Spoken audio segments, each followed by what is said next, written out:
In Denver, on a night, the shelters had already filled past capacity.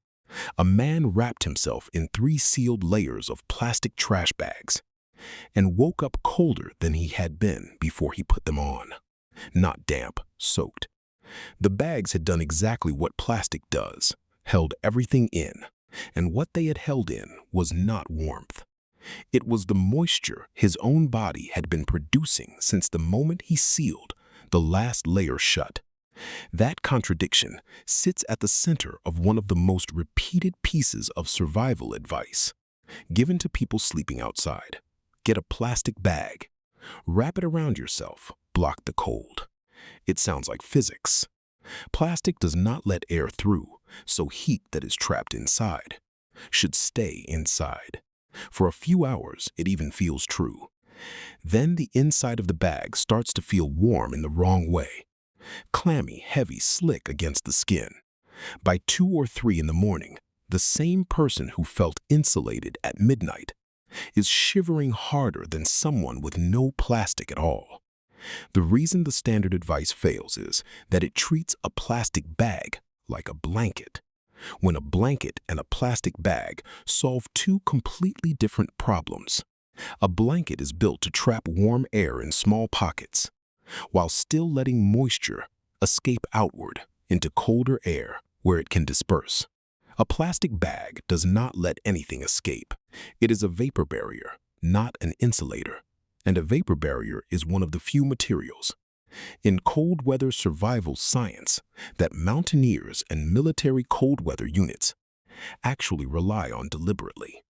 The problem is not that homeless individuals are reaching for the wrong material. The problem is they are being told to use it the way you would use a blanket, sealed tight around already damp clothing, with no attention to where the moisture inside that seal is going to end up.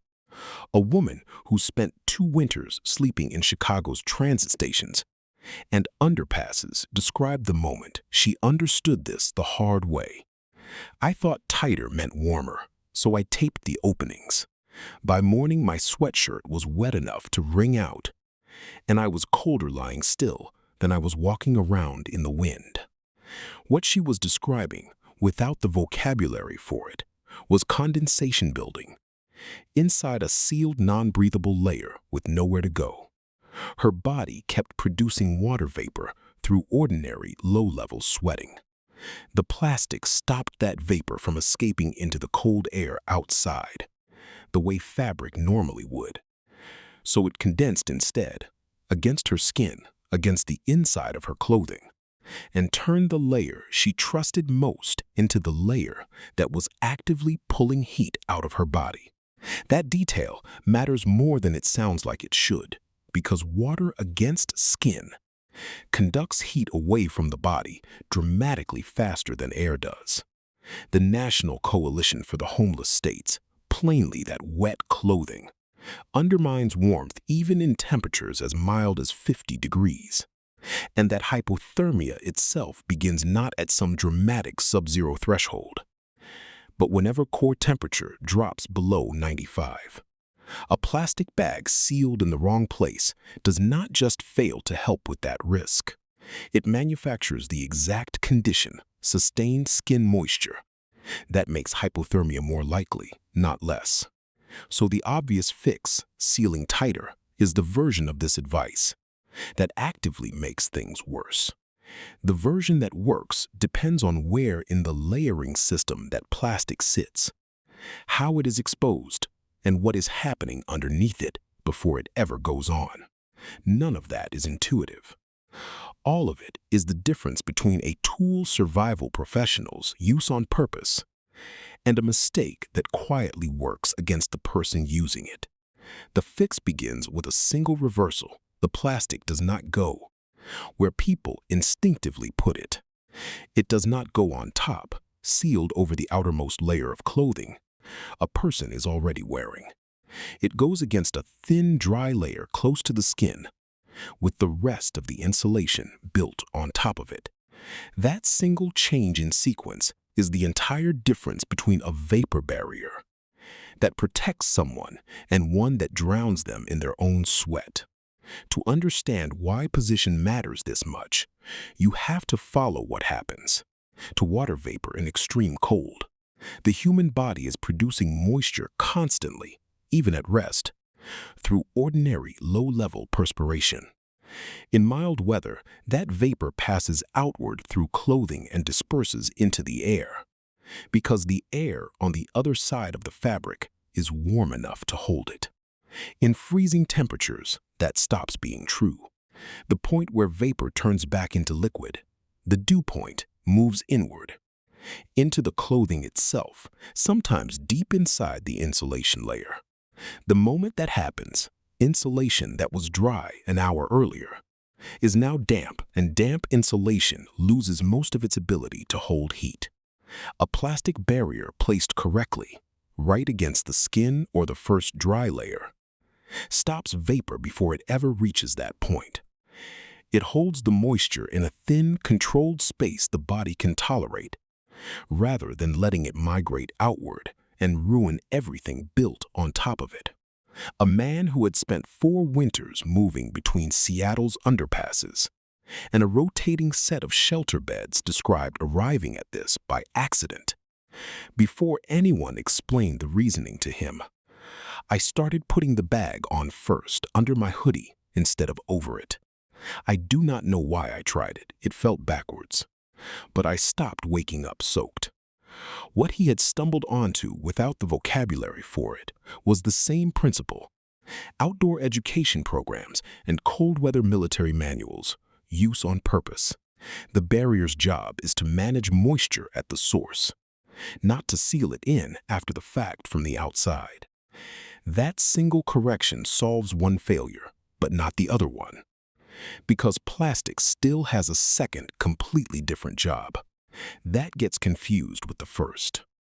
Wrapped around the outside of a fully built dry insulation system, a coat, a sleeping bag, blankets, whatever someone has assembled, plastic becomes a wind and rain shell, blocking moisture that is trying to get in from the environment rather than moisture trying to escape from the body. Outdoor cold injury guidance describes building exactly this kind of layered wrap. Insulation built up around the body first, a reflective layer added for radiant heat, and only then a plastic shell wrapped around the entire bundle to keep wind and external water out. Used this way, the same material that destroys a setup when sealed against wet skin becomes protective when it is sealed around dry insulation instead. The mistake is not the material. It is collapsing 2 different jobs, internal moisture control and external weather protection, into one layer and hoping it does both. A woman sleeping rough near downtown Phoenix during an unusually cold stretch put the distinction more bluntly than any manual does. Inside, it traps you. Outside, it protects you. Nobody ever told me there was a difference. I just thought plastic was plastic. That sentence is the entire mechanism, stripped down to its plainest form. The same airtight quality that ruins a sealed inner layer is precisely what makes an outer layer effective. Because the question in both cases is simply which side of the barrier the moisture problem is sitting on. Even with placement solved, one mechanism still has to be managed actively. Because no barrier, inner or outer, survives unmonitored overheating. If a person sweats heavily enough inside a vapor barrier, even one positioned correctly, the moisture load can exceed what the thin air gap next to the skin can hold. And the same clammy, heat-stealing condition from before starts to build again, just slower.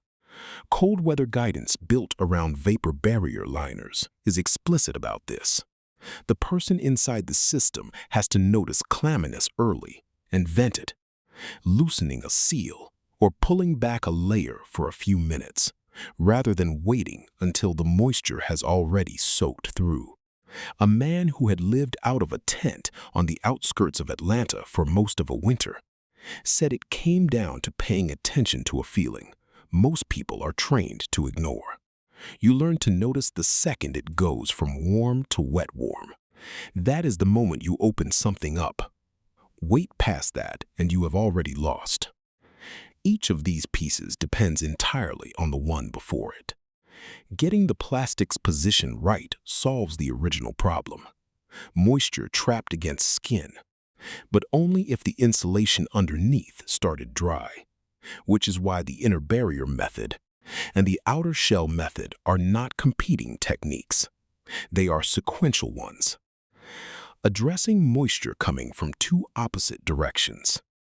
And neither survives without the third piece, because a person who places everything correctly but ignores their own sweat response will eventually recreate the exact failure they were trying to avoid, just on a longer timeline. None of these methods work in isolation. They work as a sequence, each one protecting the integrity of the one that came before it. The physical risk underneath all of this is simple and unglamorous. Sustained skin moisture in freezing air is one of the fastest paths to hypothermia that exists. Faster in many cases than dry cold alone, because wet skin loses heat through conduction at a rate dry skin never approaches. That risk does not announce itself with drama. It shows up as a layer that felt warm at midnight and feels heavy and cold by early morning, long before anyone watching from outside would call the situation an emergency. The danger is not the plastic itself. It is plastic placed without attention to where moisture is coming from, then left sealed and unmonitored for hours while a body keeps producing the exact substance that material cannot release. Anyone using a barrier layer overnight needs a way to check it. A hand against the chest, a moment of attention to whether things have gone from warm to wet warm. Because by the time the cold itself is what wakes a person up, the moisture has usually already done its damage. Put together, the system runs in one direction. Plastic goes against a dry layer, close to the skin first, not sealed over whatever a person is already wearing, because that position stops sweat-driven moisture before it can travel outward and soak the insulation that is supposed to be doing the real work of holding heat. Once that inner layer is handled, a second and separate use of the same material comes into play on the outside of the fully built system: coat, blankets, whatever insulation exists, sealing out wind and rain trying to get in from the environment, rather than trapping anything trying to get out. Those two jobs sit on opposite sides of the same barrier, which is why using one sheet of plastic to try to do both at once is where the method breaks down. And neither use survives the night if it is set and forgotten. A person has to notice clamminess building inside that inner layer and vent it before it turns into the soaked, heat-stealing condition the whole method was built to prevent. Position first, then direction, then attention in that order, continuously, until morning.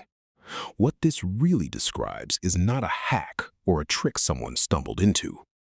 It is knowledge built the hard way, by people who tried the obvious version, woke up colder, and adjusted until they understood why, turning a single sheet of plastic into something closer to the layered systems outdoor professionals carry deliberately into the same kind of cold.